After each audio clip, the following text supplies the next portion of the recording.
भोपाल। केंद्रीय मंत्री नरेंद्र सिंह तोमर ने चुनाव आयोग के नियमों को लेकर कहा, भारतीय जनता पार्टी चुनाव आयोग और न्यायालय में भरोसा करने वाला राजनीतिक दल है। चुनाव आयोग का कोविड-19 को दृष्टिगत रखते हुए जो निर्णय है, निश्चित रूप से सभी को उसके नियमों का करना चाहिए। मैं भी आप सब लोगों के माध्यम से सभी से यह आग्रह करना चाहता हूं कि कोरोना वायरस के संकट में कोविड के प्रोटोकॉल का सभी लोग पालन करें। व्यक्ति निर्माण की प्रक्रिया की गति हमेशा धीमी रहती है। सिंधिया जी आए हैं भारतीय जनता पार्टी में, उनका स्वागत है। भारतीय जनता पार्टी विचार आधारित, कार्यकर्ता आधारित दल है।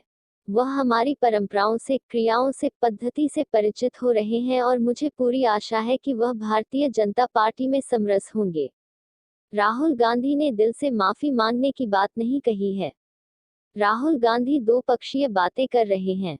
अगर सच में राहुल गांधी ने कमलनाथ को माफी मांगने को कहा है, तो अगर कमलनाथ राष्ट्रीय नेता की बात नहीं मान रहे हैं, तो राहुल गांधी को कमलनाथ पर कार्यवाही करना चाहिए।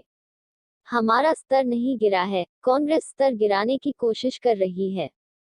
यह इसलिए होता है क्योंकि जब चुनाव में राजनीतिक दल के पास कहने के लिए कोई उपलब्धि नहीं होती है, तो वह हल्की बातें करके लोगों को गुमराह करने की कोशिश करते हैं। कांग्रेस के पास 1.25 साल की कोई उपलब्धि नहीं है। कांग्रेस के पास 2003 से पहले 10 साल तक उनकी सरकार रही, उसकी कोई उपलब्धि नहीं है। 10 साल तक यूपीए सरकार रही, उसकी कोई उपलब्धि नहीं है। खाली दिमाग शैतान का घर होता है, इसलिए कांग्रेस कुछ ना कुछ उल्टा बोलकर चुनाव को हल्का करने का प्रयास कर रही है। मैं कांग्रेस को कहना चाहता हूं कि चुनाव में मर्यादाएं नहीं तोड़ना चाहिए। फारूक कुरैशी की रिपोर्ट। इसके पास 2003 से पहले 10 साल तक उनकी सरकार रही, उसकी कोई उपलब्धि नहीं है। 10 साल तक यूपीए सरकार रही, उसकी कोई उपलब्धि नहीं है। इसलिए खाली दिमाग शैतान का घर, तो कुछ ना कुछ उल्टा सीधा बोलकर चुनाव को हल्का करने का प्रयास कर रहे हैं। मैं आपके माध्यम से कांग्रेस के लोगों को कहना चाहता हूं कि चुनाव में उनको मर्यादाएं नहीं तोड़ना चाहिए। राहुल गांधी के बयान के बाद भी अभी तक तो उस पर वो नहीं किया है। कमलनाथ ने माफी नहीं कहा।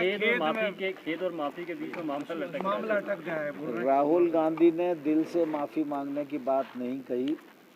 राहुल गांधी दो अर्थी बातें कर रहे हैं, और अगर सच में दिल से राहुल गांधी ने कमलनाथ को माफ़ी मांगने के लिए कहा है, तो वो अगर राष्ट्रीय नेता की बात नहीं मान रहे हैं, तो उनको कमलनाथ पर कार्रवाई करना चाहिए। सर, एक इंटरव्यू मैंने पढ़ा आपका, आपने कहा कि सिंधिया जी को एडजस्ट होने में बीजेपी में थोड़ा वक्त लगेगा। व्यक्ति निर्माण की प्रक्रिया की गति हमेशा धीमी होती है। सिंधिया जी आए हैं भारतीय जनता पार्टी में, उनका स्वागत है। भारतीय जनता पार्टी विचार आधारित, कार्यकर्ता आधारित राजनीतिक दल है। वो परंपराओं से, प्रक्रियाओं से, पद्धति से परिचित हो रहे हैं, और मुझे पूरी आशा है कि वो भारतीय जनता पार्टी में समरस होंगे और भाजपा की ताकत बनेगी।